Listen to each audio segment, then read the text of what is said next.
Hello అందరికీ నమస్తే, welcome back to DVS new channel. మన ఛానల్లో ఈరోజు వీడియో ఏంటంటే తెలంగాణలో అయితే ఈ నెల 14 నుంచి కొత్త రేషన్ కార్డు అయితే గవర్నమెంట్ అయితే అందరికీ పంచడం జరుగుతుంది. అంటే మొన్ననే చాలామందికి రేషన్ కార్డులు అయితే ఆన్లైన్లో అప్రూవ్ చేసింది. ఎవరైతే అప్లికేషన్ పెట్టుకున్న వాళ్ళందరూ కూడా పెట్టుకున్న ప్రతి ఒక్కరికి కూడా గవర్నమెంట్ అయితే అప్రూవ్ చేసి రేషన్ బియ్యం కూడా పంచింది. అందుకే ఈ నెల 14 కొత్త రేషన్ కార్డులు అంటే కొత్తగా ప్రింట్ చేసి అంటే తెలంగాణ ముద్ర పెట్టి అందరికీ ఇవ్వడం జరుగుతుంది. అంటే గత ప్రభుత్వం కూడా కొన్ని రేషన్ కార్డులు ఇష్యూ చేసింది, కాకపోతే అంటే తెలంగాణ గవర్నమెంట్తో రేషన్ కార్డులను ఇవ్వలేదన్నమాట.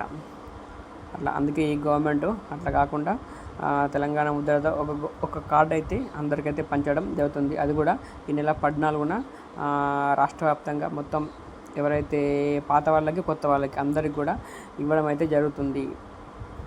అలాగే ఇంకోటి ఏంటి అంటే మన ఛానల్ని ఎవరైనా కొత్తగా చూస్తే please subscribe and like and share. Please support మీ. మాలాంటి చిన్న చిన్న యూట్యూబర్స్ని మీరు ఎంకరేజ్ చేయండి. మన ఛానల్లో ఎప్పటికప్పుడు తెలంగాణ సంబంధించిన న్యూస్ అయితే వస్తూ ఉంటాయి.